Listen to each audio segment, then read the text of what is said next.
それでは時間となりましたので。So it is now time to begin session 2. Before we start the session, there is one heads up. As with session 1, when you have questions, please use the link in description to open Q&A site Slido, identify your name and your question and your affiliate. So, Leaders Dialogue. This will be the panel discussion on industrial sustainability. My name is Nonaka from Hitachi.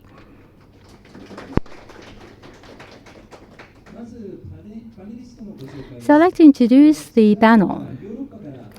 From Europe, we have Mr. Thomas Hahn from Siemens, a member of Plattform Industrie 4.0.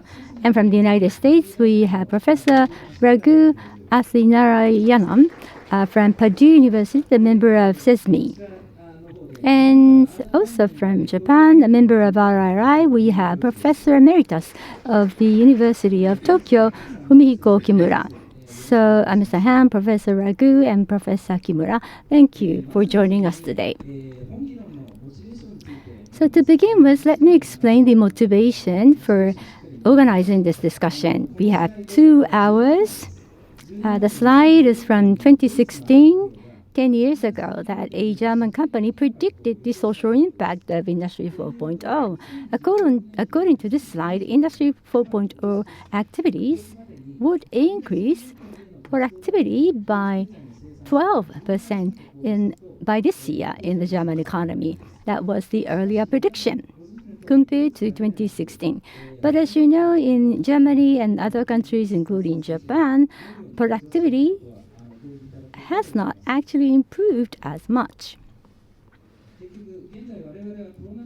So after all, after the pandemic, far from reaping the benefit of Industry 4.0, we're in a state of complex crisis.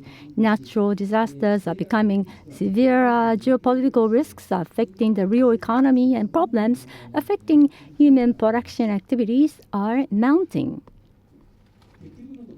In the end, the benefit of digitalization, including Industry 4.0, are they really permeating society? Do they contribute to the sustainable society? That is a question we started with, and that is the motivation for this discussion. With that problem in mind, as you can see, experts from RRI and US SESMI and European Platform Industry 4.0 gather here today. Over a period of 1.5 years, we had repeated discussion on the actual situation in each country and common issues. As a result of this discussion, the 3 organizations recently jointly published a discussion paper, as you can see here. Based on the concerns that I mentioned earlier, we looked back at the industry promotion policies that have implemented in each region up to date, recognized common challenges, and made proposals regarding the areas where we should have collaboration. So we want to discuss the contents of the discussion paper. Thus, I'd like to cover 5 such topics. These are all very important topics. First, what was discussed in the last year's panel discussion. In latest discussion in EU, we have Repower EU and Draghi report. We also have new US policies on industrial sustainability introduced by the Trump administration, and also the polarization of the labor market and proposal. So to start with, I'd like to review the panel discussion we had last year. The slide was shown last year. This shows productivity in the United States manufacturing industry. We have a horizontal axis showing the decades and vertical axis relative productivity with 2017 as 100. As you can see, productivity was growing linearly before or up until 2008 financial crisis, but has stagnated since 2008 in the so-called Industry 4.0 era. This is not just happening in the US, it's happening in Europe and Japan as well. That's what we discussed last year. And this is a very complex slide. This shows the degree of free trade. The IMF defines the degree of free trade as a sum of each country's import and export values for each year. We have the horizontal axis representing the decade since 1870 and vertical axis showing the degree of free trade. As we saw earlier in the productivity trend, the degree of free trade increased linearly from the end of World War II until the financial crisis of 2008. As you can see, it has stagnated since the crisis. Regarding the similarity between the productivity trend and this trend in free trade, comment was made in last year's discussion from the United States that until the financial crisis, manufacturing industries in each country had kept only high value-added processes in their own country and offshored the rest overseas. But since the financial crisis, geopolitical risks have increased, making it difficult to offset the freely offshore. Difficult to offshore. This was mentioned by Professor Ragu last year. In the manufacturing industry, under free trade, horizontal division of labor is promoted from the perspective of economic rationality. But recently, this situation may not apply. It is no longer the case. And we have labor shortages facing manufacturing industry around the world, which poses a bottleneck for businesses looking to launch new businesses. Our members from Japan and Europe suggested that primary causes of this is the declining and aging workforce. On the other hand, Professor Ragu introduced the sesame discussion. He said it's one factor, but an important perspective is incentives. Compared to other industries such as communication or information, because of the wage being lower than those industries, it's very difficult to hire highly skilled labor, making it difficult to generate innovation. Now, this is the slide that shows new jobs. You see, the manufacturing industry is in the middle compared to electricity, gas.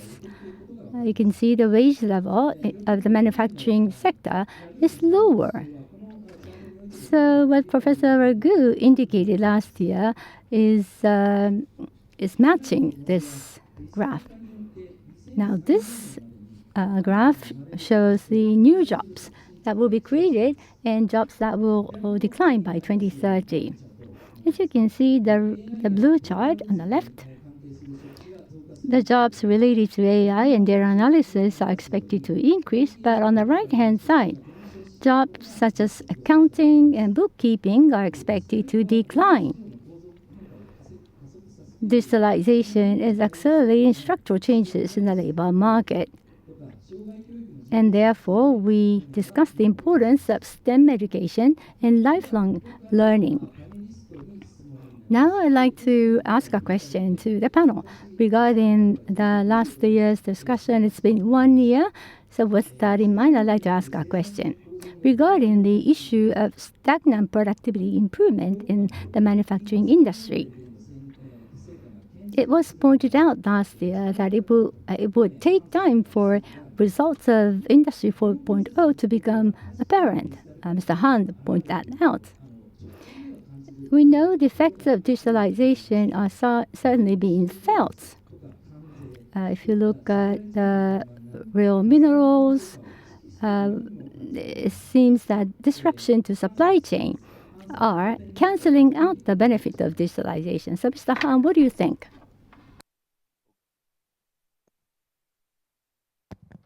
Now it should work. Okay, perfect.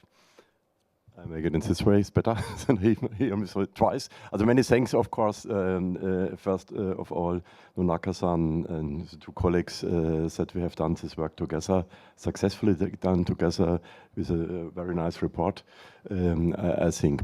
Coming back to your question regarding the stagnation of productivity, and you clearly mentioned what was the prediction 2016. You mentioned also, let's say, a little bit the headwind, the crisis which we have in the meantime faced, you know this, which of course have some kind of negative impact of the productivity, or at least not a positive impact, let's phrase it in this one, because on the one side we are keeping the productivity, on the other side we were 2016 much more optimistic. So and that's where we are looking at it carefully. You know, this is a slide that Markus has also shown. At the beginning we are doing a lot of digitalization, which theoretically has to improve the productivity.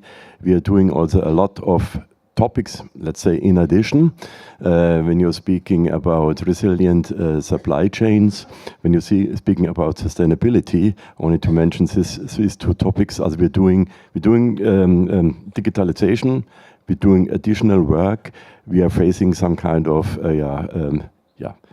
headwind. COVID is the most prominent one which we have faced as known. So we are somehow in some kind of paradigm and or a paradox, let's phrase it in this way, why it's not seen in the productivity numbers which you have shown before. And you know, we facing also, and all of us are facing also some kind of changes in the business model. And we have some successful examples.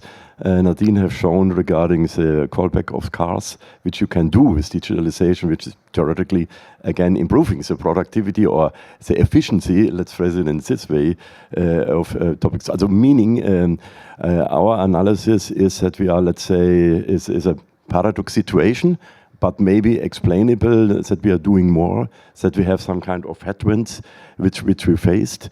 We are lacking behind to implement new business models, to quite openly. We are having a lacking behind. I have just spoken with a colleague here from Tokyo about how is scaling up, especially with small and medium-sized enterprises, because at the end, that's the backbone from our economy. Also not the big companies like ours, sorry to say, but the huge bunch of group of small and medium-sized enterprises. We are lacking behind also the scaling up of the digitalization. This is somehow where we are in between. The other issue is we have heard in the morning a little bit about data spaces. We have some kind, again, highlighting from Nadine's example with the calling back of cars, where we have established some kind of data connectivity. But to be honest, you know, this was 1, 2, 3, 5, maybe we find 10 cases, don't ask me. In Europe is a study about successful data spaces, but only about data spaces, and also how many are successful implemented. And this is where we are inside. And this we have to face and to look at it and bring ahead of us what we can do. Also meaning we are in a paradox situation, doing more, doing a lot of digitalization, having headwind, have not done our homework, business models or scaling up, especially with small and medium-sized enterprises. That's where we are in between. Maybe when you're just tapping over to the next slide. Oh, it takes some time. Oh, now it's coming. What we are doing at the moment in Europe and Germany, we are setting up and have set up a project headed from Fraunhofer, where we are really looking into this paradox situation or stagnation of productivity and what are the reasons behind this. And you see here some of the objective where we are looking inside. Is not a surprise. Is also not to say rocket science in doing this, but we have to do this and to have to analyze this, because in this situation we cannot proceed like we are. And also when you have here, and we speak later about all the Ragu report, there was also a big chapter about the stagnation of productivity. Also, point taken, maybe a little bit optimistic, and now we have to start together, and I mentioned this before, together the right countermeasures to get it solved. ありがとうございます。Thank you very much. IMX Digital Space was mentioned here.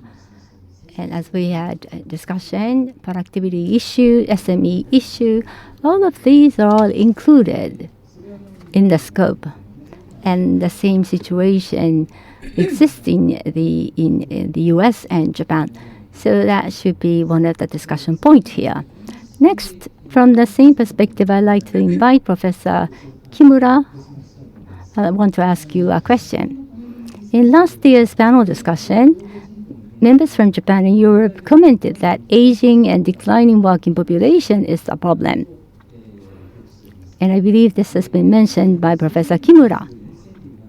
And incentives to manufacturing is relatively low compared to other industries. It's difficult to secure skilled labor. This has been pointed out by Professor Ragu from the United States. I think both of these factors are very important. Incentives and labor population are both important. Specific solutions are necessary in Japan. So, Professor Kimura, what is your thought? I'm not sure I can effectively answer your question, but as you pointed out, the lack of human resources and the aging of the society are the problem. And also, the aging of the society is a common challenge for the advanced societies, especially when it comes to Japan and Japan's production and manufacturing industry. In the past, we have been on defense and we have not been able to invest enough into innovation. So we missed the opportunity to grow. I think that's one factor. And of course, we cannot generalize the situation. There are companies that are taking action, unique action, and globally growing the company. However, generally speaking, compared to new industries, manufacturing industry has not been contributing the attractive added value to the labor market. So the manufacturing industry is losing the attractiveness to the laborers. In order to secure human resources, we need more investment into a highly profitable businesses. That is going to be fundamentally important. And so, as I said, we need to increase the wages and improve the working environment. By so doing, we have to attract talent. That goes without saying. And technological innovation and competence developments and innovations are also required to enhance the mobility of people.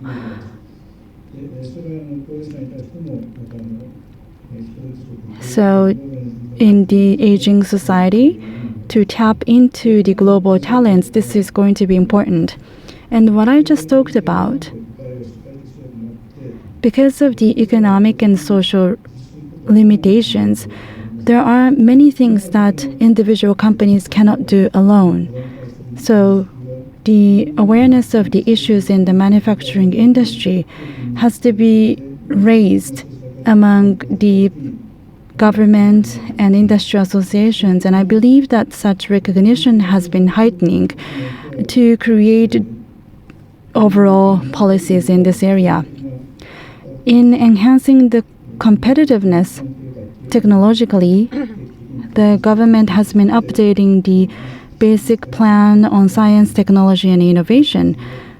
And they also talk about the importance of the long-term R&D. And based on this, various policies are to be put in place.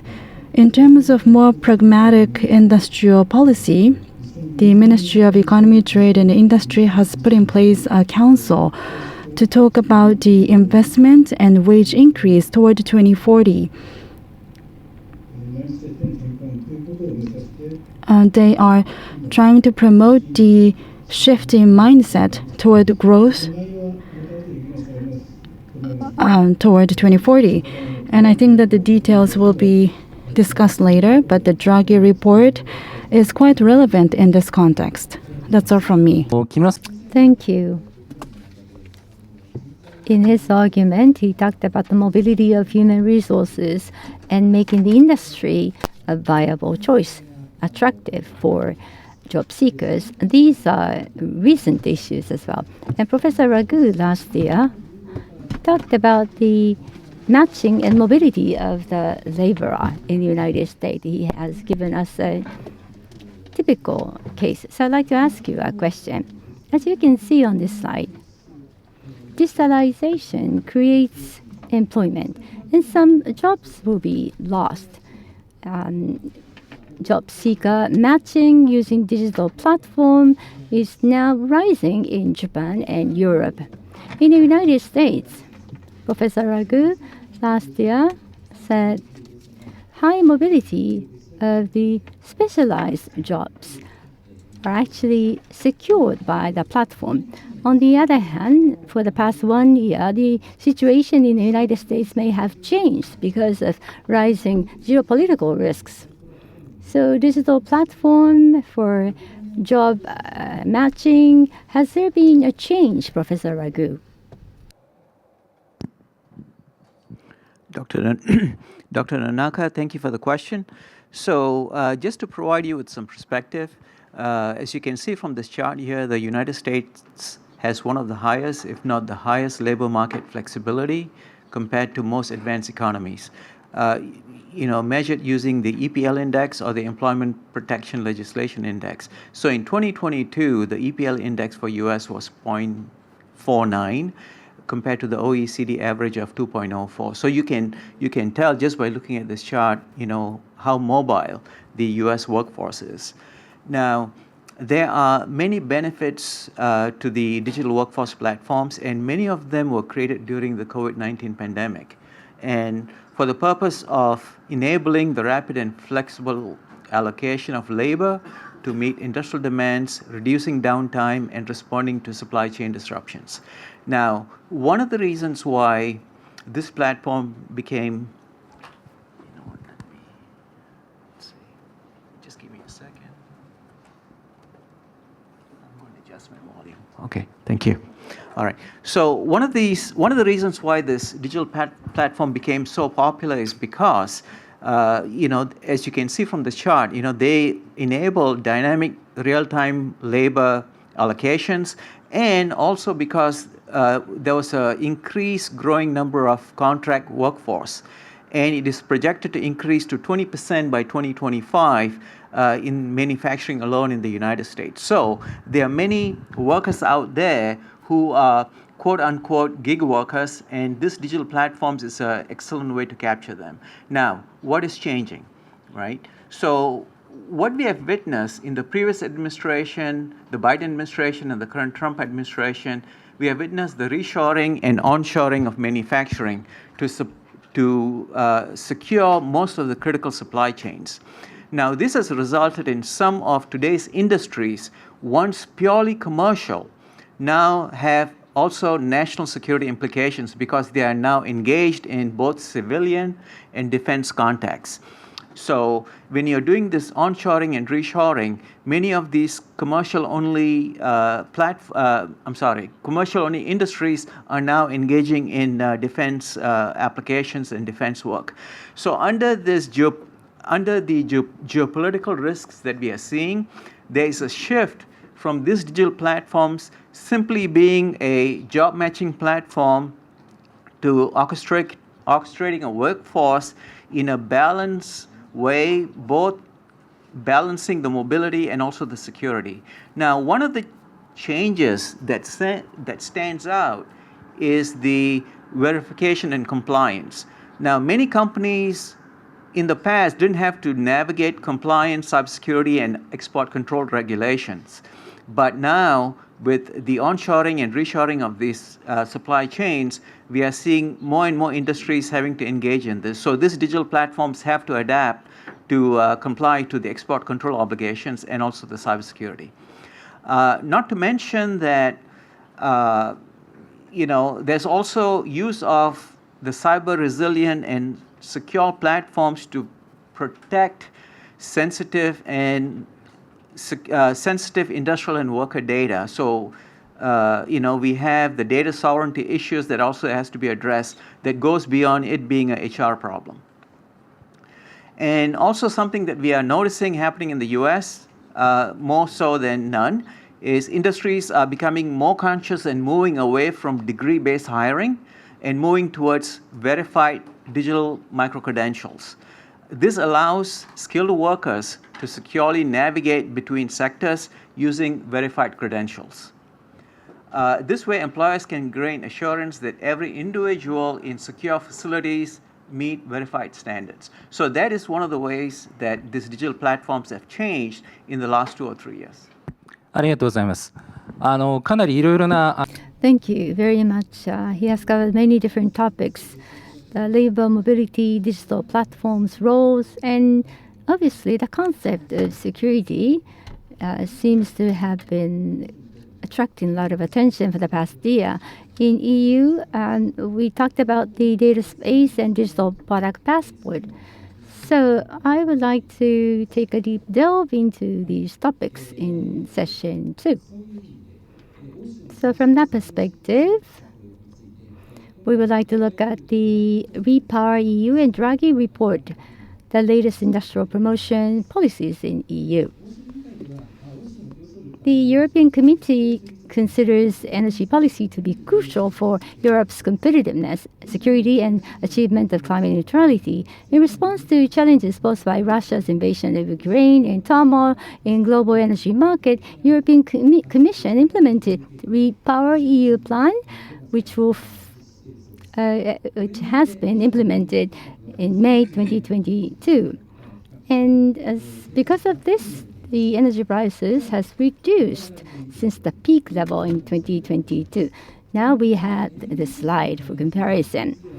Regarding the issue of energy costs, the chart shows electricity charges for the industry sector in each country in 2022. Obviously, the electricity charges on the far right is Germany. They are similar to those in Japan and the UK and France, but US has overwhelmingly cheaper charges. For example, industries such as cement, steel, chemicals, and semiconductors consume large amounts of electricity. And in order to, because these industries are the foundation of each country's competitiveness, energy cost is a very important factor. So we would like to focus on that in this year's project.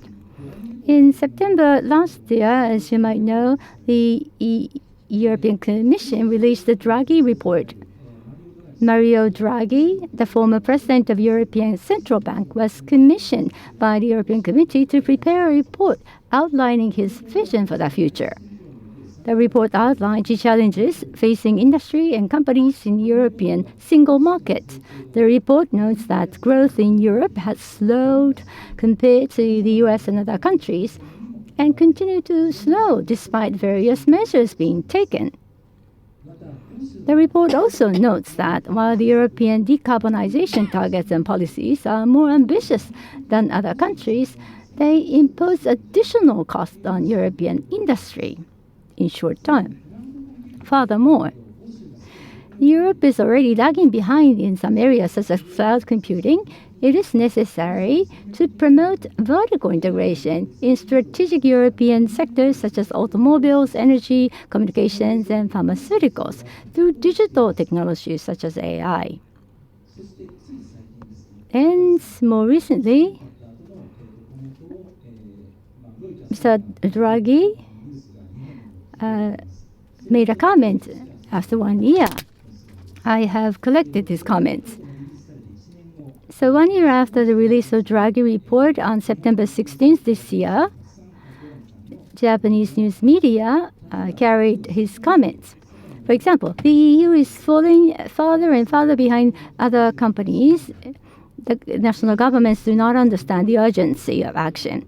Continuing with the status quo is giving up. Different paths requires new speed, scale, and focus. This means acting together, not dividing efforts. further action is necessary to address scaling up of AI in Europe. For example, the US, 40 large-scale LLM foundation models were created. China built 15, EU only built 3. Energy prices, including natural gas, are nearly 4 times higher than that in the United States. And even as AI-related electricity demand in Europe is expected to increase by 70% by 2030. So these are some of his recent comments. So this is a very heavy burden. I'd like to ask a question. Mr. Hahn, how do you view the Draghi report in the context of Platform Industry 4.0 and Manufacturing X? Very shocking comments were made by Draghi. How is Draghi report recognized? Europe should utilize digital technologies such as AI to strengthen vertical integration in Europe. This is what Mr. Draghi said. And Manufacturing X try to achieve this data sharing. How are they related? How can you contribute? Okay, thanks for the question, Nonaka-san. You know, when you're looking, first of all, general topics which are addressed in the first question, also regarding the productivity, and you mentioned also the pricing of energy before, or also the skills topic is also a quite important topic. Also meaning we have, let's say, several structural topics which we have to solve, also new digital business models. This is the first topic.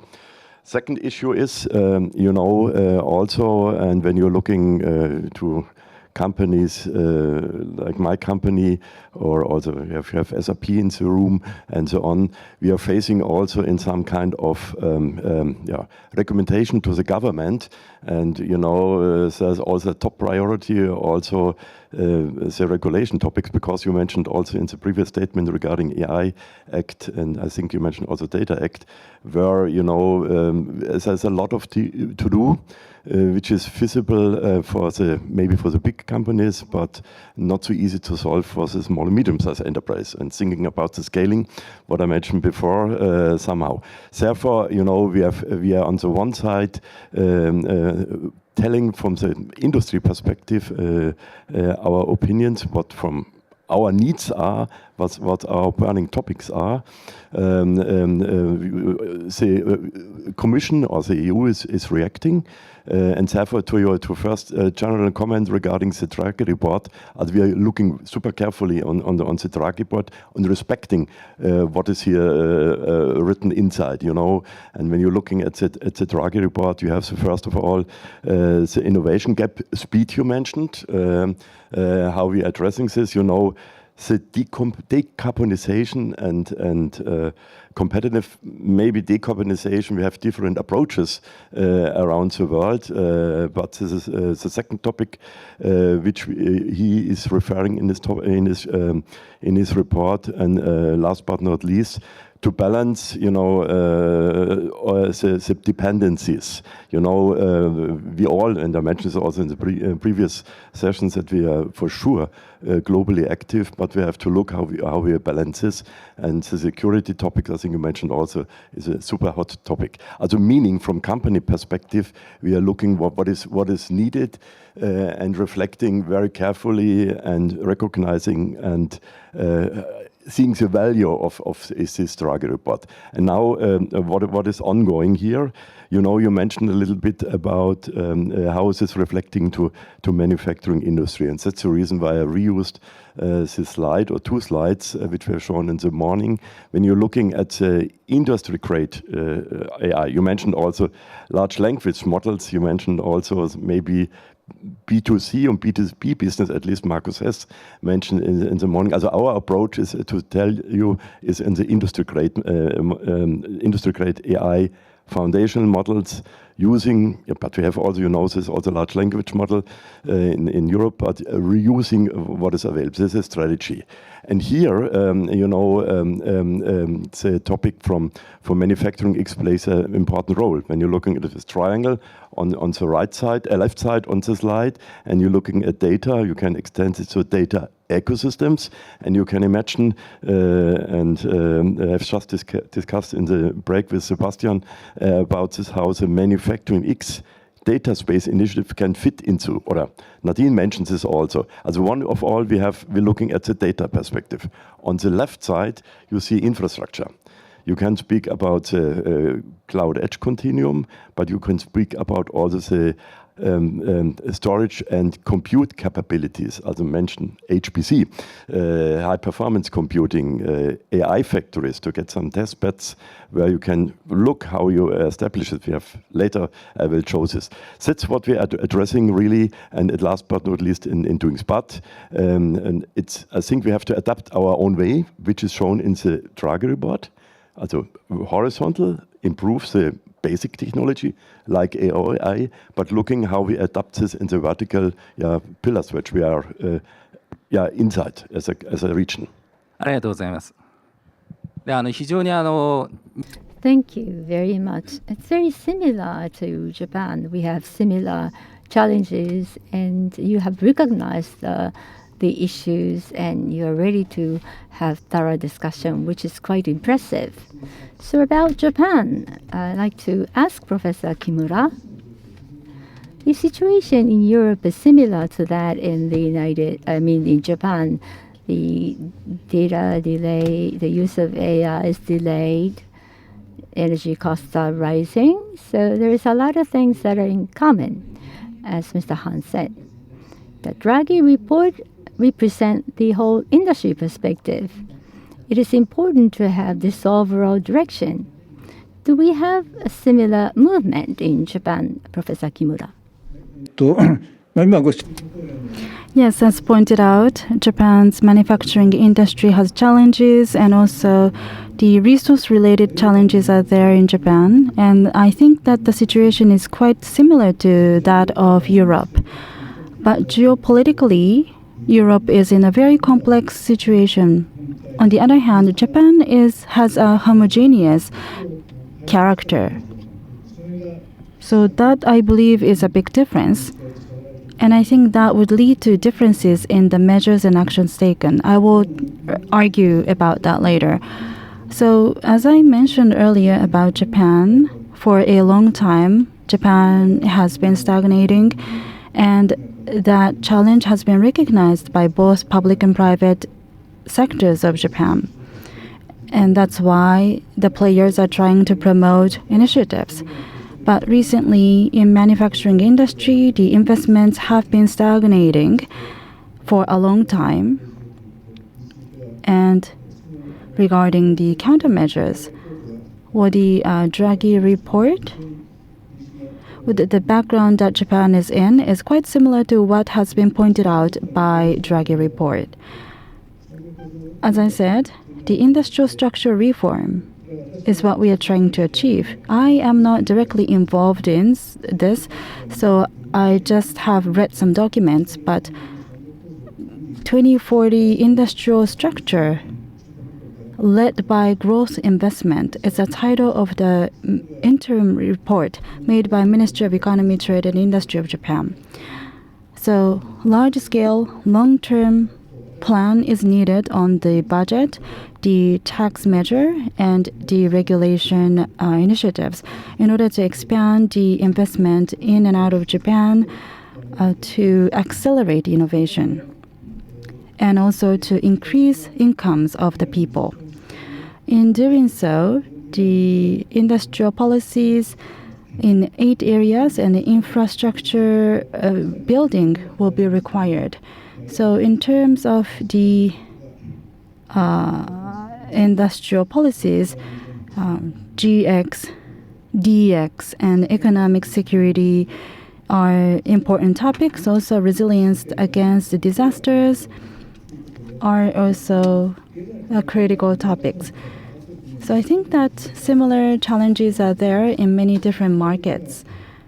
More specifically, I'm sure that you already know, but the green transformation or GX related investment support is also provided. So industrial and energy policies have to be converged. Also, AI and semiconductor related framework should be put in place, and the various policy packages to support the growth of SMEs have also been proposed.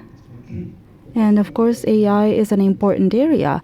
AI basic plan was enacted, and data space for AI has been discussed as well. It just started recently, but we have high hopes that further developments will come in the near future. So large-scale and long-term measures are now being implemented. And in terms of the direction, I believe that the point of view on the problems is quite similar to that of Draghi report. In case of Japan, such large policy framework is already there. And so based on that, specific measures will be executed. These measures have to be cohesive. So we have to monitor them closely. In Japan, as I said, we have a homogeneous character. So we may not have a governance structure to maintain the integrity in the Japanese market, but I'd like to monitor that closely. 非常に Thank you so much. So there is a lot of similarities between Japan and EU and Japan-specific issues as well. Now I'd like to ask Professor Ragu. Now, since the beginning of the second Trump administration, policies have been changed. Considering that change, what do you think about the Draghi report? It's a very direct question to you. So, recent Trump policies and Draghi report, what are the similarities and what are the differences? If you could give us your honest answer. So there are certainly similarities and differences between them. The one major overarching similarity is that they both seek low carbon industrialization. Now, as you can see from this chart that I've created to outline what are the similarities, from the context of sustainability and competitiveness, both frameworks reject the notion that decarbonization and industrial strength are opposing goals. And if we can move to the next slide, both also see resilience of energy systems, supply chains, and labor markets as integral to industrial sustainability. So those are the similarities that we see between the Draghi report and what is happening in the US post-2025. When I say post-2025, it's beginning from the Trump administration, not accounting for what was happening during the Biden administration. So on the issue of resilience, Draghi frames competitiveness as Europe's capacity to withstand shocks in energy, trade, and geopolitics. And the US, on the other hand, treats abundance, energy abundance, itself as a competitiveness lever, and sustainability outcomes are measured through economic growth and its energy output. If we go to the next slide, here I'm going to be pointing out some differences. The differences are quite stark, I would say. The Draghi report emphasizes the decarbonization for competitiveness with energy security ensured by accelerating renewables, nuclear, and cross-border grids.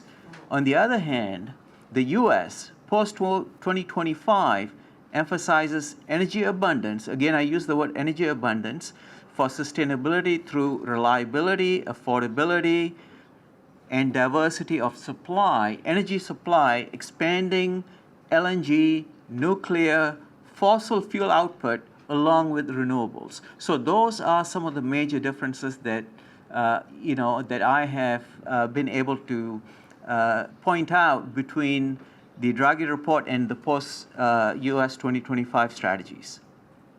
Now, another main strategy is on the next slide, is in the post-2025, US emphasis is on deregulation. In the previous administration, there was a lot of regulation, but the current administration, the emphasis is on deregulation. And the Draghi reports call for coordinated multilateralism, emphasizing regulatory harmonization. So that is also a huge difference. ありがとうございます。非常にThank you so much. A very nice comparison in the table. We gained new perspectives. Now, as we just discussed, we want to focus on U.S. policy. It's been less than a year since the beginning of 2025. How did and has U.S. policy changed? We'd like to have an in-depth discussion on that. So beyond the 2025, as Professor Ragu mentioned, the United States has intentionally broadened its industrial sustainability framework. Rather than limiting sustainability to emissions reduction or net zero targets, the new strategy now includes energy security, economic vitality, technological leadership, and resiliency to global shocks. This restructuring is based on the conviction that sustainability cannot be achieved without prosperity. The manufacturing sector, suffering from energy scarcity, excessive regulation, and a lack of competitiveness, cannot realistically sustain jobs and innovation and environmental progress. As Professor Ragu said, energy needs to increase depending on the demand increase. That is the foundation of the new U.S. strategy. So oil, gas, nuclear, geothermal, hydroelectric, and renewable energies are all tapped in to ensure domestic supply security and strengthen U.S. export leadership. Now, this graph shows the path forward for transforming American manufacturing as outlined by the U.S. Department of Energy. Department of Energy states economic growth and well-being of Americans include healthier communities, stronger and more competitive U.S. industries, and stable high-paying jobs. Industrial emissions, associated environmental impact include reducing criteria, air pollution, reducing water pollution, and mitigating impact on biodiversity. As you can see, the scope is expanded. Why this policy? Let's take a deeper delve. This new U.S. strategy appears to have the following four strategic axes. First, technological innovation, as Professor Ragu said. Autonomous innovation enabled by deregulation, allowing industry to adopt and deploy solutions at the speed of the market rather than the speed of regulation. Secondly, the global leadership in energy exports. That is the basis. This enables the United States to provide low-emission alternatives and advanced nuclear technology to its allies and promote decarbonization beyond borders. That's the second axis. The third axis, the integration of advanced technologies, as we discussed this morning, from AI to digital twins and smart grid, they will transform industrial and energy systems. They will convert them into intelligent, adaptable networks. So AI and digital twin are regarded as in this manner. And number four, resilient supply chains. This links sustainability with stability, enabling the U.S. industry to withstand global disruptions, and U.S. will be able to retain competitiveness in uncertain environment. That's the fourth pillar. So what is the context? The factor analysis has been done. This is a very practical numbers that they served as a basis for this survey. First, the data centers and AI computing increasing explosively. The share of commercial computing in commercial electricity is predicted to grow from 8% in 2024 to 20% by 2050. Secondly, reshoring of industry and semiconductor manufacturing. Semiconductor factories, battery factories, and clean technology, as we have discussed, require high-quality, reliable power. And the power supply is concentrated in specific regions, further increasing strain on local power grids, necessitating rapid infrastructure upgrades. Thirdly, this is the same in Japan, electrification of transportation and buildings. Electrification represents a structural reallocation of energy demands from fossil fuel to the power grid, reshaping utility planning and long-term fuel mix demand planning. And number 4, weather and climate change. In addition to direct impact due to temperature rise, we have seen increasing frequency of severe events such as hurricanes, flood, wildfire, and also polar vortex. They create energy demands with an emphasis on resilience in backup generation, backup power. The table compares the U.S. industrial sustainability policies before 2025 and after 2025.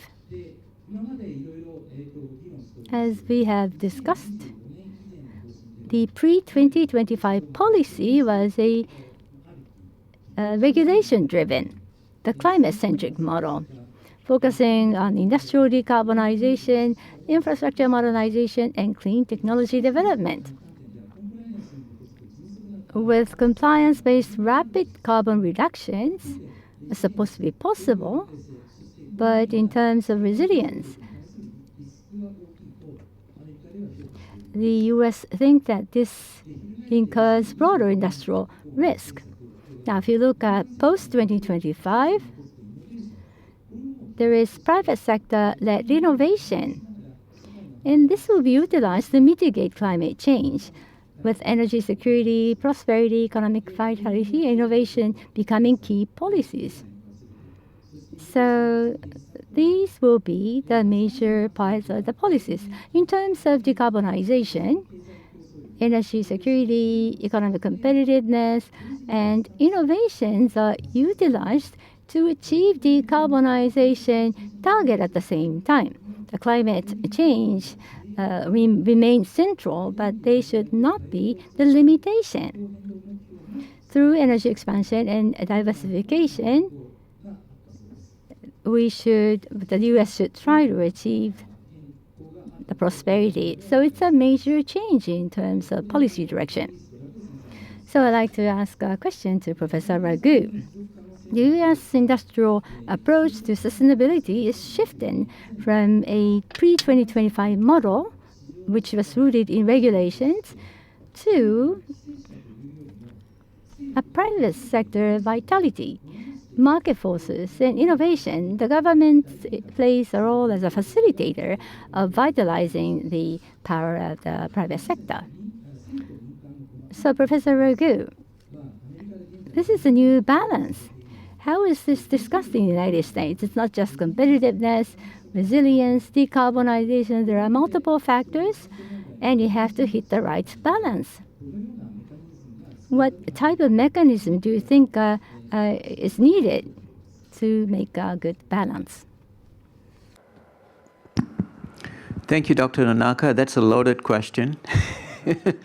But if we could go to the slide here.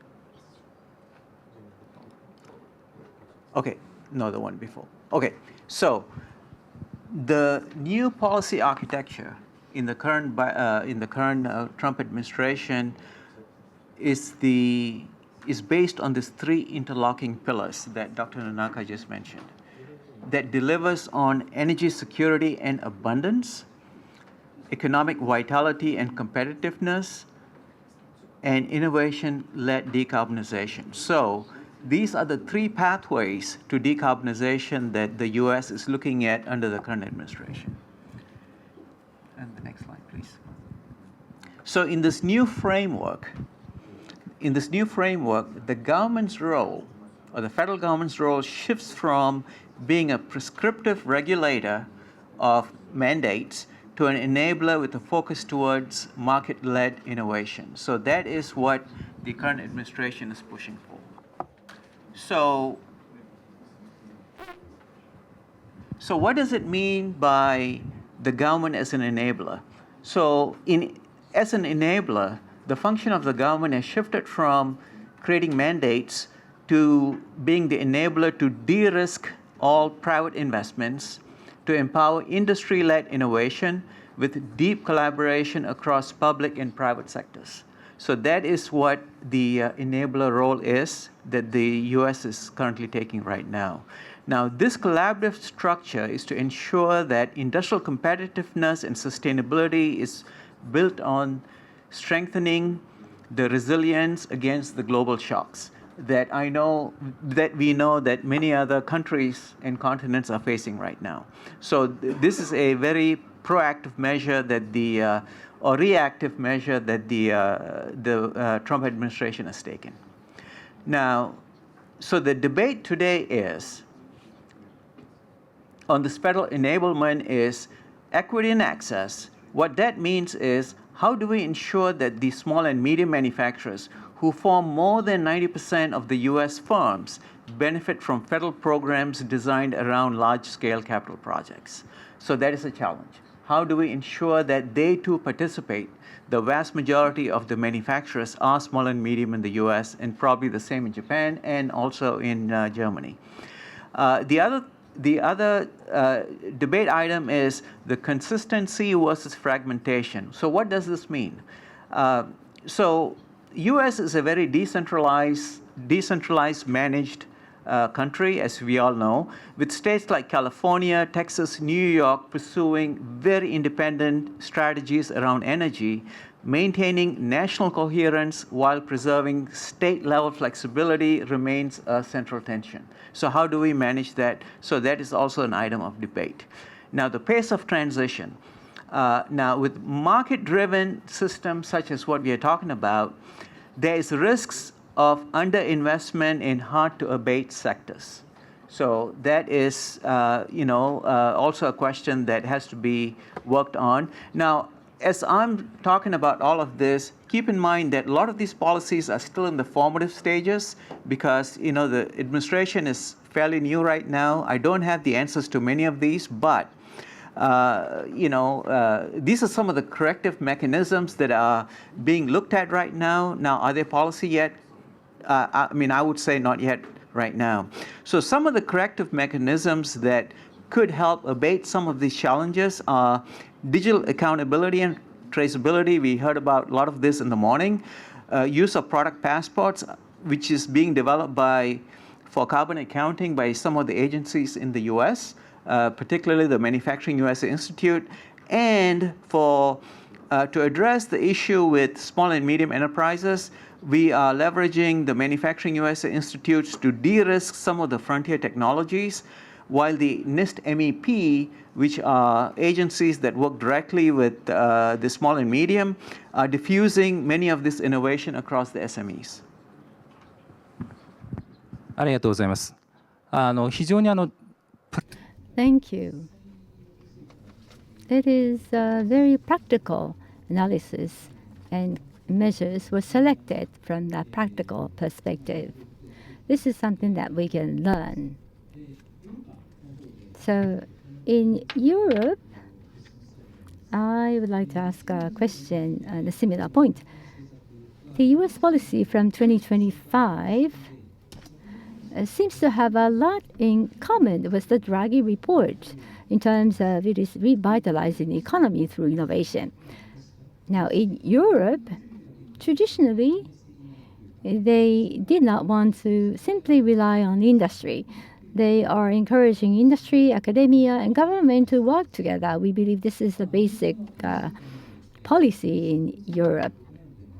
So there are maybe similarities and differences with the US policy. So, Mr. Hahn, what is your thought? Okay, first of all, Professor Ragu, many thanks for your very nice overview about similarity and differences. I like this because, especially as companies, we are sitting somewhere, I would not say in between, but to have to look on different approaches. When you're speaking about Nonaka-san, about what my thoughts are, when you're looking back about similarities between the two regions, US and Europe, I make it in this way, the differential approaches, when you're looking at Europe, we are also on a similar approach. The revitalization of manufacturing industry is the same. Building on strategic assets, which could be different. You have also a strong, well-known footprint in AI, HPC topics, and so on. We have more for the industry knowledge topic, but building on strategic assets, it's also comparable. Different approaches, building different assets, but we want also to try to use this. To push innovation, tick mark. The difference, is first of all, you're absolutely right regarding the regulation stuff. I mentioned this before and also phrased a little bit the industry opinion. Commission is also reacting a little bit in this omnibus approach where they put different together and make it a little bit more adaptable. I think that's what it is. Because regulation on the one side can be a pain, but on the other side, giving companies also some kind of framework where they can work in it is also a benefit. But like always, this is a pendulum going from the left to the right, to the left side, and we are trying to keep it in the middle. Energy, for sure. That's obvious, and how we are addressing the decarbonization. But also in this case, when you're looking at in Europe and comparing an approach regarding energy in France in comparison to Germany, especially regarding renewable and nuclear power, you have also some kind of differences. But what's really different is really, I think, the funding model. You're right, we are looking more on a public-private partnership and federated approach. You are going inside, let's say, in a fast and rapid funding cycle. We know this as a company because we're on both sides active, where we are looking at. I think this is different. So maybe you're going one slide ahead. I think I have one topic inside only to explain this. When you're looking at the AI, besides the comments before regarding large language model and foundational or industrial foundational models, when you're looking only to how we increase our competition in Europe regarding to have compute and storage power, also supercomputer topics. We set it up in federated approach and to increase all over Europe, coordinated by an Euro HPC joint undertaking the ramp up of the HPC capabilities. The success is that we are up to now, after 5 years or 10 years back, we were out of the top 10. Now 4 of the HPC centers around the world coming from Europe. Good. And number 4 is also from the AI factories where you're building up some kind of capability. As a meaning, the funding, I think that's different. We are much more in a federated public-private partnership topic, like in comparison to the US. The rest of the similarity and differences you explained super well before. ありがとうございます。課題感と Thank you. So the types of issues and approaches are similar, but in terms of specific measures, some are in common, others are pretty different. So Professor Kimura, compared to Europe and the United States, Japan lacks systematic discussions that consider both the positive and negative aspects of economic revitalization, innovation, and sustainability. And this is at least my personal observation. What do you think? How are these issues? How should we consider these issues going forward? なかなか直接的に It's difficult to directly answer this question, but I'd like to look back on the history of related issues. In the 1980s, the Japanese industry, including home appliances, information technology, and automobile industries, have been working on the energy saving technology and resource saving technologies. And these advanced cases have been highly acclaimed for globally and academically. And these efforts were led by private companies, and they have been viable as businesses. That, I think, is one of the big characteristics of Japanese industry. On the other hand, the overall public approach, looking back at a history in 1987, the Blueland report was announced, which talked about the sustainable development, and then that has been also commanding attention internationally. Also, the Japanese government has put in place general policies on the environmental conservation and also environmental basic plan and other basic plan on the promotion of the society well-being. So these basic plans have been put in place, and also measures have been taken along with that. I believe that these policies were formulated because of the external impact and pressure. So the industry has been taking a well-balanced approach on the business as well as the environmental friendliness. And the public sector, on the other hand,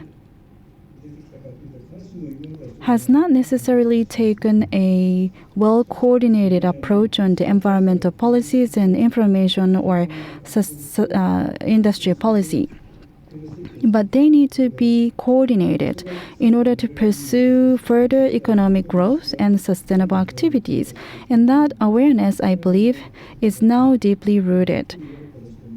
And I think it's quite evident in Europe and also in the United States. The same approach has been touted. So I think that there is a common understanding there.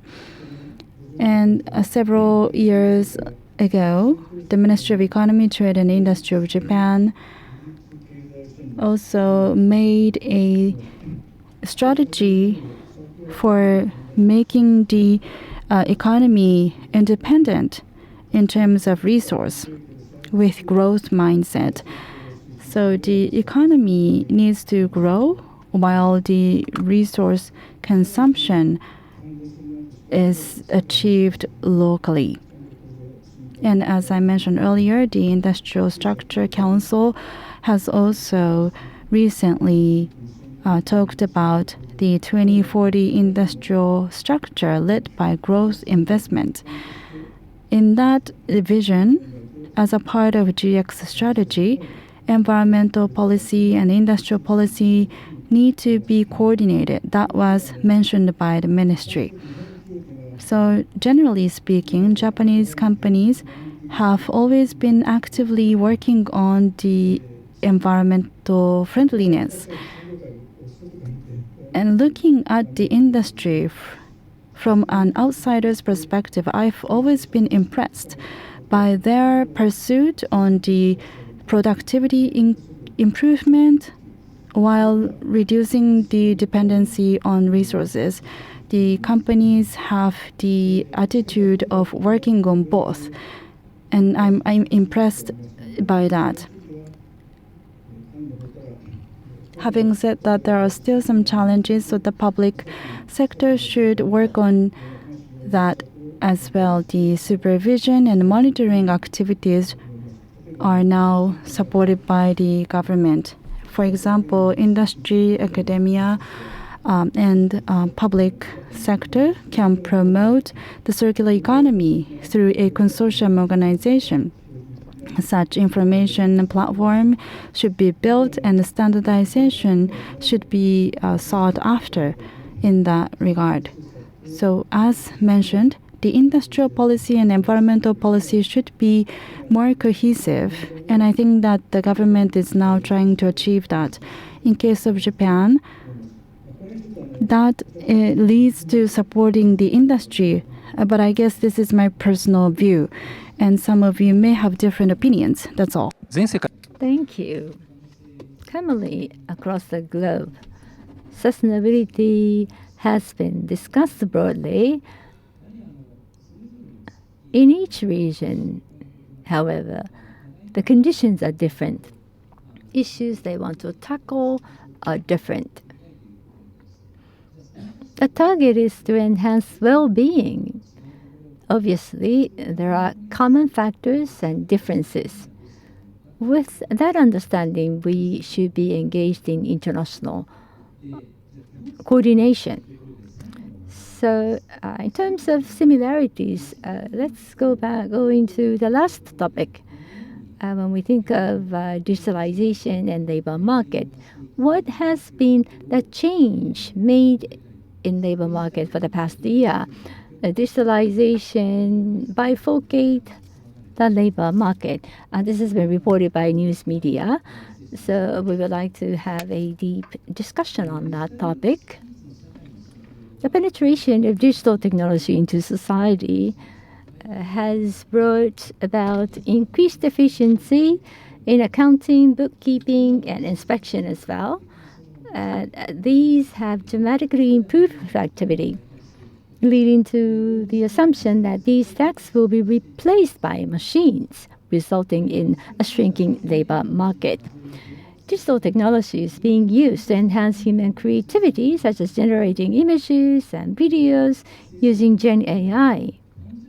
However, on the other hand, digital technology will never replace essential public work, such as cleaning and so on. According to David H. Order, a professor at MIT, classified occupations into low skill, medium skill, and high skill categories and try to understand what are the changes brought about by digitalization. This is discussed a lot in Japan and EU. So this is the representative analysis of Professor Ota. It shows how the proportion of low-skilled and high-skilled jobs have changed over time in the U.S. labor market. Horizontal axis shows various jobs. The left-hand side, you see the low-skilled job, and to the right, you see high-skilled jobs. And vertically, you would see the change in employment share. Higher the ratio, there will be higher share. And we have different lines indicating different time frames, showing the structural changes in the labor market in the United States. Automation and digitalization advanced. But as you can see, the share of low-skilled jobs has been increasing. Why? That's one question. Now, this is a simplified version of Professor Oda's diagram. We have horizontal and vertical axes. They are the same. And red is the current trend. Blue is the future trend. The blue lines has steeper slopes on both ends. Now, if you look at the differences between the current trend and future trend, we have difference A, B, and C. Digitalization will increase low-skilled jobs. That is indicated on the left-hand side. And the medium-skilled labor will decrease and slightly increase high-skilled labor. Now, important point is obvious here. If you look at the yellow, difference B, medium-skilled labor the jobs will decline. So those who lost jobs in that sector, where do they go? Would they go to higher skill jobs, or do they move to lower skill jobs? So this is what our project discussed. So first of all, this blue line here. How can they move to high-skilled labor market? Not just in Japan, Europe, and the US. We have to update skills. In other words, STEM education will be required, and lifelong education to cultivate diverse values and abilities will be necessary. And we also believe individual education, personalized education, will be the solution. In the manufacturing industry, from the on-the-job training perspective, this is very important. Depending on the personal skills, appropriate experiences and know-hows should be given effectively and efficiently.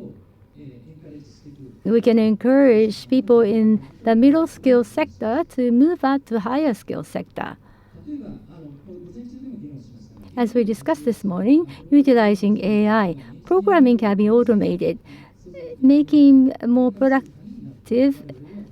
Their engineers' jobs will be more productive. In short term, this may take away engineers' labor, but in the long term, it will further promote the reuse of documents that have been cultivated up to today, allowing engineers to be able to focus on their core work. That's what we discussed in the project. So this is fine. Now, the problem is the next question. How should we think about the work in the low-skilled labor, where a significant proportion of them moving down to low-skill category? We talked about the essential work, such as cleaning. This is not going to generate a lot of profit, but this is essential to support the society. Having said that, in the near future, this may be replaced by machines or AI because of the high cost of paying the labor. There is a possibility of replacing human tasks with a machine. Maybe classification that is applied here is mistaken. The human values is different. So we have to consider how people's ability and preferences that are diverse should be regarded. So it's not just heightening the skill level. We have to accept diverse values and provide opportunities for them to be able to participate in society. So each person will have a sense of satisfaction, feeling they're accepted by society. That is the necessity. And to that purpose, AI and automation should be applied to society. So that's the point that the project came to. On the other hand, on the web, we have humanoid robots. These robots are sophisticated, they are complex, they are expensive. So maybe this is a different course of argument that is necessary. Rather, it is important to identify the occupations that are essential to the sustainability of society, the occupation that require machine support. So we have to identify those occupations and then identify the requirements for automation and AI to improve labor and humanity in those specific jobs. So the question that I have for the panelists, Professor Kimura, concerning industrial sustainability, support from machines and digital technology will continue to be needed. And this is the same for every country. And at the same time, this will also change the labor structure itself.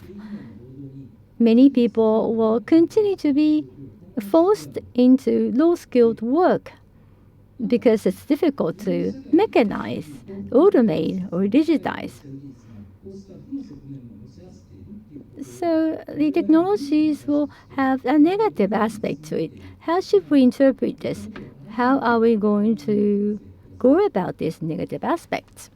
はい、ちょっと前提 Well, I might be repeating the premise, but the assumption here is the low-skilled labor here has different characteristics.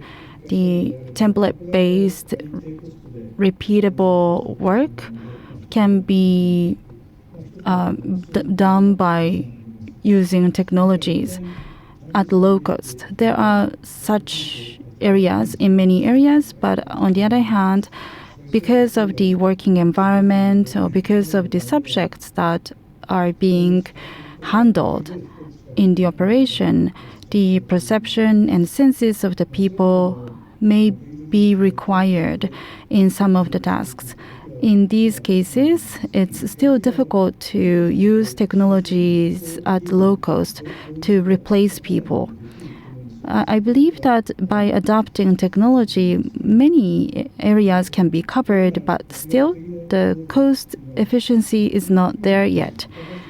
So in that case, such low-skilled work or labor has low added value, which means that the wages are also low as a result.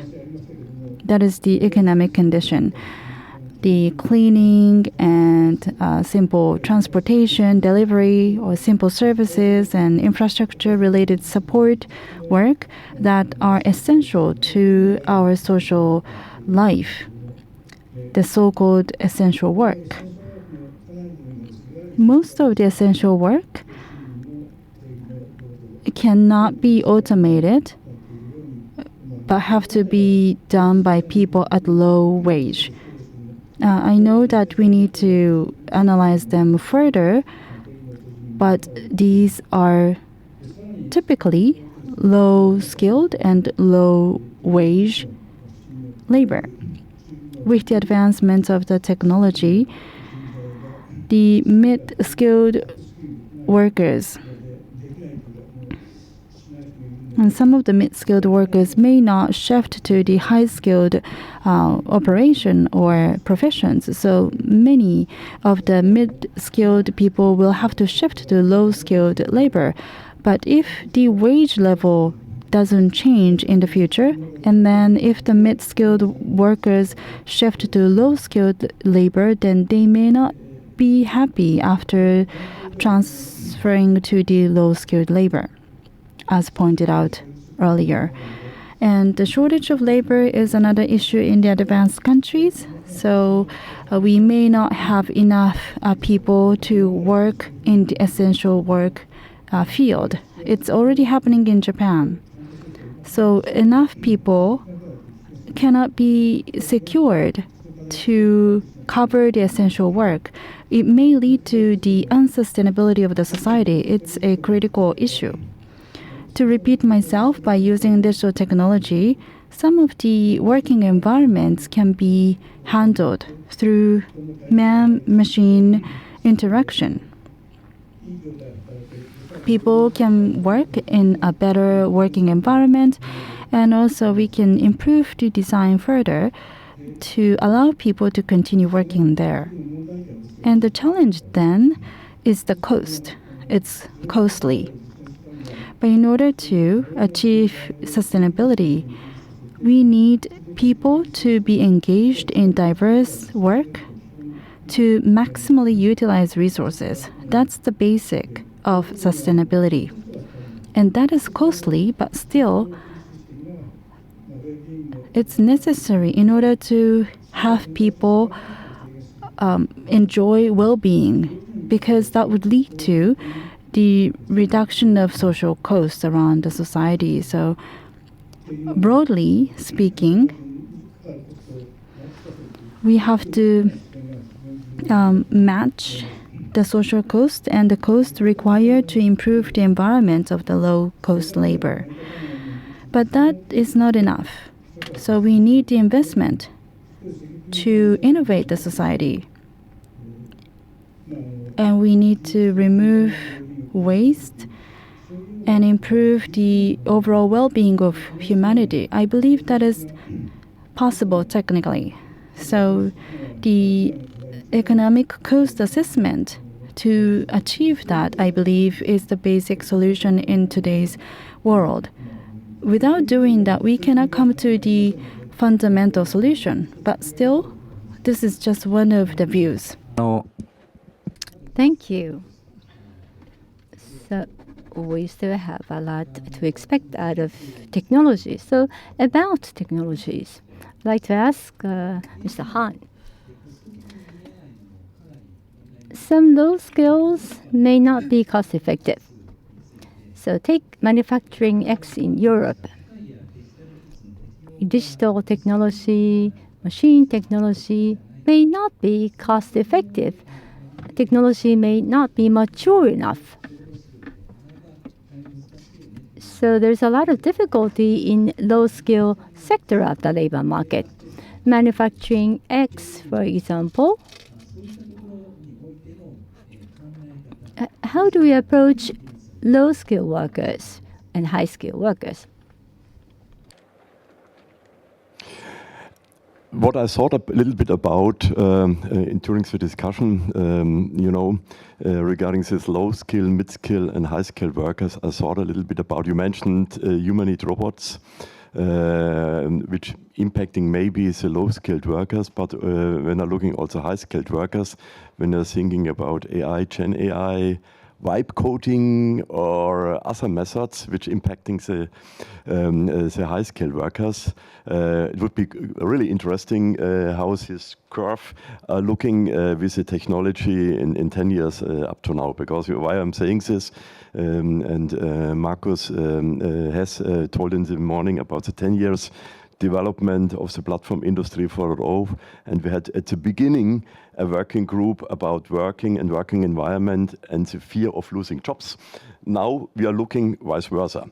As meaning what I'm saying, it's a little bit difficult, and I think the most important thing, technology progress, we cannot change, but to handle this, I think I'm with you, is the most important thing. Also we'll be super surprised, or we could be super surprised how in 10 years from now this curve with a low skill, mid skill, and high skill will look like, with all the topics from humanoid robotics to copilots, vibe coding, and so on, when you're only looking at this. I think for me the most important thing is really to handle this change, which we can not avoid with the technology, and we should not avoid this change, by the way, but we should orchestrate this change. That's the one topic. The second question is, you have here insight, and maybe you're going a slide ahead, how we include our community. When you just tipping one slide ahead, how we including our community, and you thought also a little bit how the link is to Manufacturing X initiative, and here have a yellow box in the top. As we established just from the, not just from the beginning, it's wrong, but we started activities how to scale, how to include small and medium-sized enterprises. So we have a dedicated project started regarding Scale MX from the more public side, and when you're just going on the next slide, we have dedicated also from small and medium-sized enterprises from small and medium-sized enterprises for small and medium enterprises, an initiative regarding next level Mittelstand. Mittelstand is small and medium-sized enterprises. And here we have some kind of dedicated topics, and here we're looking more for the scaling, but in my first part is also looking that we have really to look how the technology impacting independent, if you're at the moment a low or high skilled worker, how these changes will reflect or influence our structure. That's only my 2 comments, very short to this. Here's actual what we are doing, and maybe a little bit long term where we have to think about it, because it's impacting everybody from us. ありがとうございます。技術は Thank you. So technology can be enablers, within the project, as Mr. Hahn said, we had discussion whether our technologies are applicable to SMEs. So it's technical acceptability. And at the same time, we have to consider the cost as well as sustainability. Considering all these perspectives, we have to consider whether SMEs are ready to accept the technologies. Manufacturing X has had a very practical discussion, and the members here in Japan were very much impressed. So Japan, US included. Currently, it is not economically reasonable. How can we make it economically feasible is a topic that we should discuss internationally. So I have a question to Professor Ragu. Humans are diverse. A concept of security, we talked about the AI application to data space. When applying digital technology to human society, we have to enhance security of the working environment. It's not just within Japan. I think there has been a lot of discussion in the US as well, meaning there will be additional costs. So that's what we discussed in the project. It's economically feasible. And digital and AI, you have to pay more for enhanced security. So digitalization,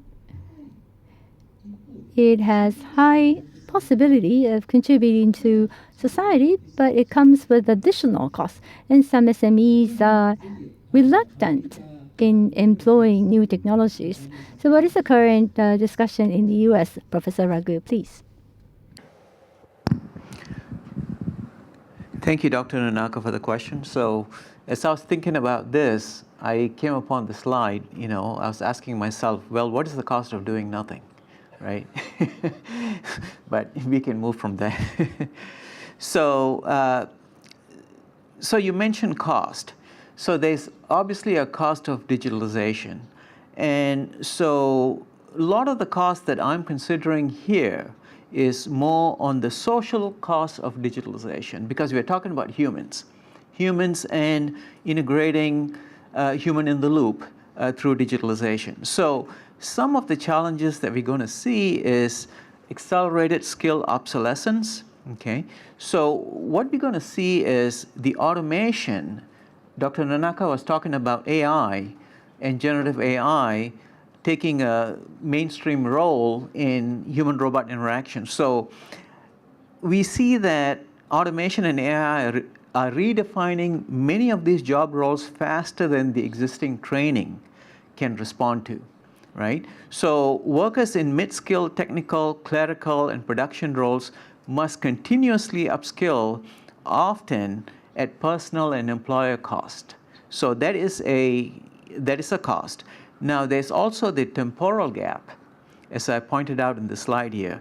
The time between job displacement and reemployment can lead to income loss, reduced confidence, and workforce detachment, particularly among older and rural workers. Also, there is something called the regional asymmetry, where urban clusters, like the bigger cities, can adapt faster than the traditional manufacturing region, widening the inequality between workers. Moving on to the next slide, there are also other costs, more structural costs to digitalization, as Dr. Nonaka was pointing out. So as workers become more connected and more networked, they're exposed to new threats: data breaches, system manipulation, and misuse of surveillance tools. So this now creates something called the psychological insecurity for the workers. So workers must trust the automation and the data collection tools to respect their privacy and judgment. A lack of transparency will erode their trust and their willingness to participate. So that is a social cost. Also, there is something known as the operational fragility, where a single breach or system failure can halt the entire system, and also exposing not just the industry, but the data that can cause both financial and reputation costs. Moving on to the next slide. Now, this perhaps is also very subtle but a very important topic. It also weakens the skill transmission when we look at digitalization. So the loss of tacit knowledge, when tasks are digitized and automated, much of the experiential learning or tacit knowledge is lost if not systematically captured. Also, there will be reduced informal learning where workers learn less by watching and doing alongside experts, because those elements are going to be removed in a digitized world. And also, there will be an erosion of workplace cohesion. Digital platform, while they can optimize efficiency, they can also fragment the human-to-human communication and collaboration. So when humans and machine interface mainly through screens and data dashboards, we risk losing the communal aspects of craftsmanship and also problem solving. So the recommendation is we know that digitalization will continue to improve productivity, but sustaining it depends on how we humanize this. So that's going to be a critical aspect of the cost element that we are talking about digitalization. So as we discussed in our paper, if you look in chapter 7, it requires the same strategic investment and maintenance as physical capital. So when we are investing in digitalizing the human-machine collaboration, we need to invest and maintain it same as the physical capital rather than simply looking at it as an expense to be minimized. Thank you. ありがとうございます。非常にここでもThank you very much. As Professor Ragu said, what we discussed within the project is similar to the discussion in Society 5.0. So when it comes to digital technologies and AI, they are supposed to improve productivity of a society, making a society a better place. And that is why we want to broaden the use across the countries. The policy is fine. But on the other hand, the cost structure will be completely different. We have to redesign the overall money flow. We talked about SMEs, how the labor is lost, how labor is transferred, what is the additional cost. So completely different money flows will be generated in a digital society. And we haven't had sufficient discussion on that. So that's one area where we have to have international collaboration. It is pretty obvious, but we came to that conclusion. Lastly, recommendations. We came up with 3 recommendations. Panelists came up with a lot of slides. We only have 20 minutes. It will be difficult to have discussion on these 3 recommendations in the remaining time. First, I just want to introduce the first recommendation and invite panelists to share their thoughts.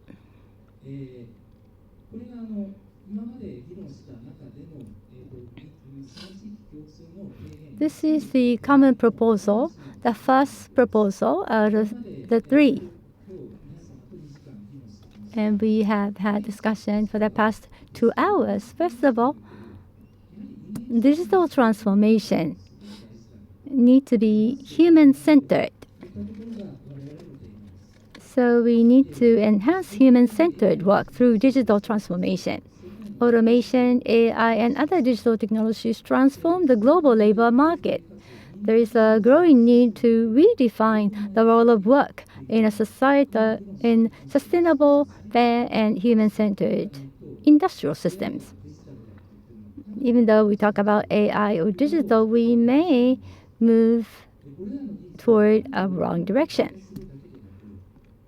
These technologies have a potential not just to replace labor, but to augment capabilities, expand access to meaningful employment, and increase individuals' willingness to participate in the workforce. So that is the first recommendation, first proposal. So in order for us to be secure, we have to make sure that humans are willing to participate in the workforce. We haven't had sufficient discussion on that, including the negative aspects. And based on this direction, we propose a joint international effort to identify challenges and solutions for building industrial society where people can work with enthusiasm in safe, inclusive environment. And we also talked about strategic actions. Human-centric is the key word in societal system, control system design. Human-machine interaction systems, especially in mid and low-skill sectors, will enhance work autonomy, creativity, learning, and purpose. This must be ensured. And secondly, utilizing digital platform. Dynamically, people should be able to move for them to find jobs dynamically. And that feedback should be given back to the platform so that we can achieve human-AI collaboration. So we should motivate people in the low-skill sector as well. And thirdly, AI-based education, upskilling programs using AI to align with individual attitude, life stages, and local labor demands. Lastly, although we did not discuss, there has been a lot of discussion in EU. It is to reduce entry barriers for underserved populations by expanding skill-based hiring and promoting inclusive digital literacy programs using AI and digital technologies. And we believe these are the areas for enhanced international collaboration. So, question to our panel. Professor Ragu, digital technology is not simply a means of automation. It can be utilized to expand human capabilities and increase motivation to participate in society. We have had discussion for the past 1.5 years, which I think was very good. Now, again, there has been U.S. policy with the Trump administration.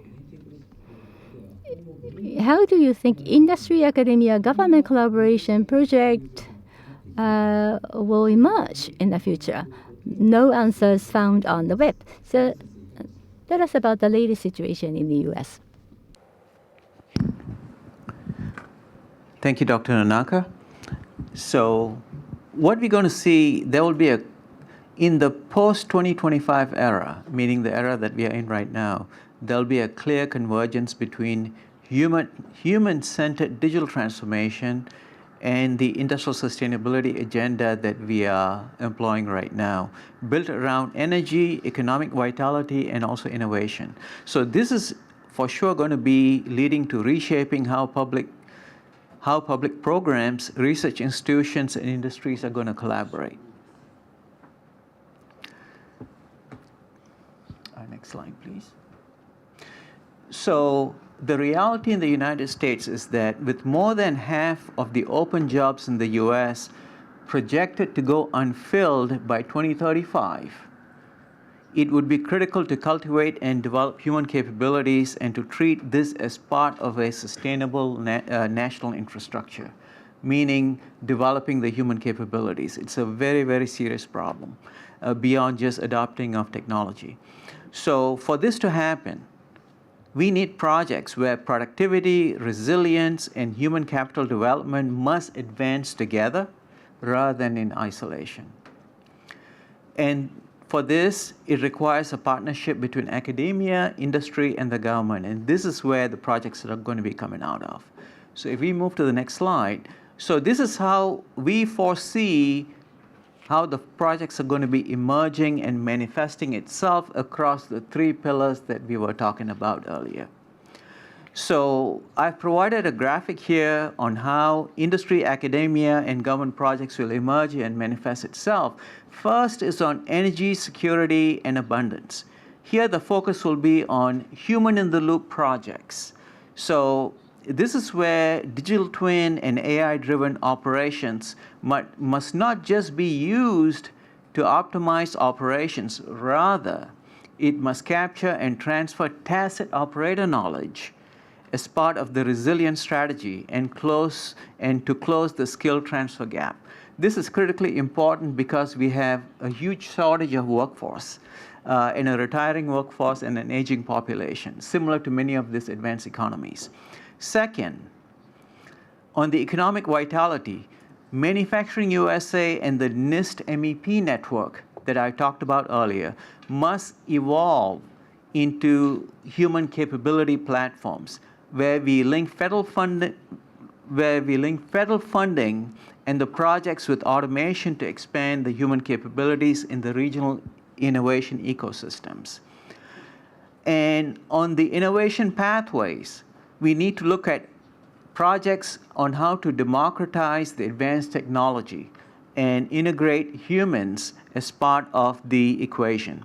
So that we very likely will see projects where we prioritize human-centric design, standards for AI, robotics, and HMI system, in ensuring that it enhances human autonomy, including trust and dignity, even in mid and low skilled roles. Thank you. ありがとうございます。Thank you. So there have been many different initiatives underway. On the other hand, in EU, now I have a question. Recommendations were made based on the the input from EU, how humans are involved in society. With digital technologies, we had a lot of discussion for the past 1.5 years. Now at Manufacturing X, as we receive lots of use cases, they are working on use cases. They're working to realize data utilization within Manufacturing X. Now, in this project, we discussed the idea of using digital technology to expand human capabilities and increase motivation for human participation in society. So, motivation enhancement, capability enhancement, do you have use cases within Manufacturing X? Okay, when you're looking at the Manufacturing X initiative with several projects, you know, we have a lot of topics where we're looking about to make processes with digitalization more efficient, repeatable, traceable, or something else. There are, don't ask me, maybe 80-90% of the use cases, or 70%, don't take the number so accurate, are more on this more technical topics. There are some use cases which are related to the interface, to the human, how to act. There's one area of projects which are about the AI-based robotics, because where it's obvious that we have the collaboration and the interface between man or machine and man, or robotics, humanoid robotics also with the people and behind. We have also other project when you're speaking about society. We have regarding energy distribution and handling the energy distribution, a project just started where we're looking about the complete network from the energy production over the distribution to the households, how you can optimize this, to the charging stations and to the factories which are computed. That's the second issue. When you're speaking directly, as said before, less of the use cases are in this area, but there are some here which are also in the high skill level. You see, I've just shown here the slide regarding Factory X use cases, and the first one about the tool chain. You know, we get providing some support for the high-skilled workers when they reuse this, or when you go looking to the autonomous use case in topic. But we will do more because there is on the pipeline. I look to 3 people here in the room regarding an AI project which we're now starting based on the existing use case and to develop the AI capabilities, and looking forward also to have this interface between society and human per definition, which we elaborate further. Also in a nutshell, most of the use cases more on the technical context. Some are touching these aspects which you mentioned in your question. ありがとうございます。非常に Thank you very much. This is very useful since I am an engineer. The system of data space, human robotics relationships, manufacturing X is doing something remarkable in the technological area. But the essence is, as we discussed in this project, what will be the impact on human society? How individuals participate in society? What additional values being created by that? Human participation, how can we make it more sustainable, more active? So I think in that sense, Manufacturing X is a very good platform. Triggered my mind when you're speaking about sustainability, all the CO2 footprint for sure that will immediately impact the society. そうですね。その通りだと思います。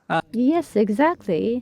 Professor Ragu also gave us a lot of comments. So we're hoping to continue on with this discussion. Lastly, Professor Kimura, let's review Society 5.0 in Japan, how this is related to our discussion. One of the basic principles of Society 5.0 is to use digital technology to expand human capabilities and promote social participation. This was proposed already 10 years ago. In that sense, Japan has implemented various pilots projects. I think we've had a very candid discussion. We have some successes. We had failures as well.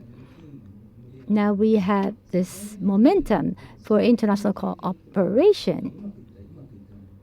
Some successful use cases, failing use cases. Based on that, how do you want to design the future international cooperation?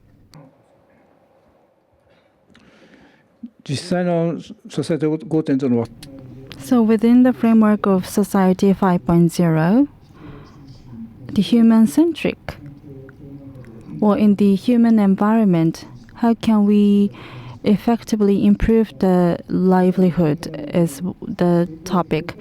Well, we haven't been able to find the cases that we can assess, but the point is we have to adopt these technologies into agriculture or daily life or ICT. So within the existing and traditional process, human beings are placed. So whether we are going to replace them or whether we are going to adopt technology to aid the people is the question. But that doesn't necessarily work all the time. So what's the negative impact? We have to think about that, and from that point of view, we need to review the process itself. I know that people are thinking about that already, but at least we have found this direction, and I'd like to carefully monitor the future outcome. We haven't been able to see the result yet. Thank you. So there are successes and failures. US, Europe, Japan should discuss what went well as well as what failed. we have to be candid and honest so that we can promote a better society going forward. Thank you again. We have 2 other proposals, but we only have 6 minutes left. We can't cover those proposals, so I'd like to skip them for now. But lastly, before wrapping up, we have YouTube participants, online participants asking questions. So I'd like to introduce a question we received and invite our panel to respond. This is the anonymous person asking a question. Thank you very much for interesting discussion. This time it is a discussion between Japan, the US, and Germany from the advanced manufacturing region. But on the other hand, why not incorporate the ideas of other regions, emerging countries, that will achieve great growth in the future? What are expectations and challenges do you expect? So that's the question we received online. Although we have little time, Professor Ragu, would you like to respond? Let me take it. Yeah. Okay, so I take over. You know,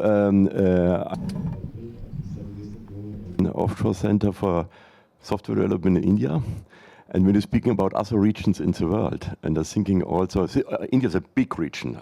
You have also to make, on the contrary, also really small or growing regions, which for sure we have to look how is doing this and how we to integrate the growth also in the future. Also to start this discussion, I think we have also to incorporate, and that's the reason why I mentioned India, just coming to my mind, and my experiences offshoring and center in India would be a good topic, because other mechanisms, as you have seen before, maybe between Japan and Europe, little bit comparable, but also when you're looking to the US, not so big differences, but you have really completely other, maybe in super big growing company like India, but also when you're looking to the small regions of the world.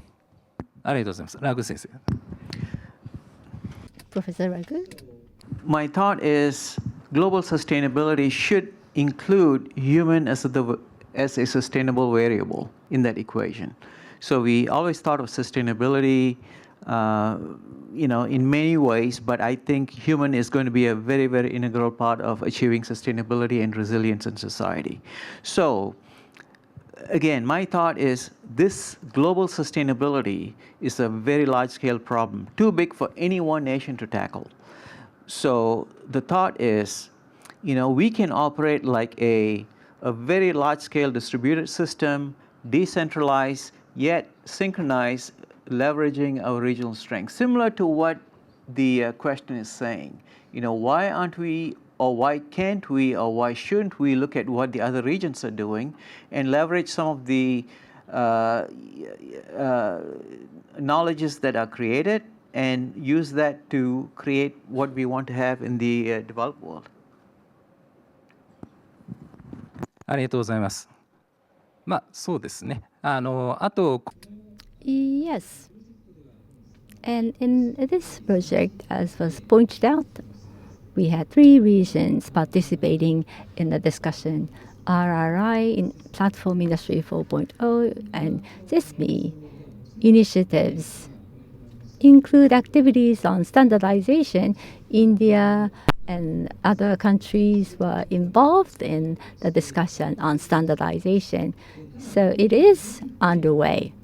But in-depth discussion can only occur when you have a specific project. So what we want to do is to expand our geographical scope among 3 organizations so that we can provide more opportunities to other countries. So wrapping up,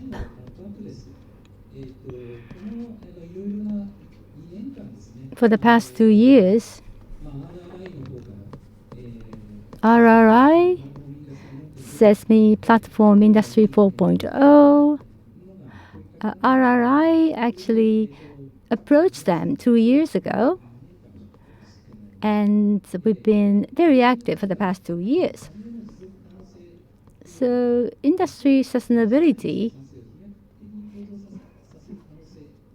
digital technology has a great potential to dramatically increase social productivity. It can also completely change human work. So this is what we try to understand.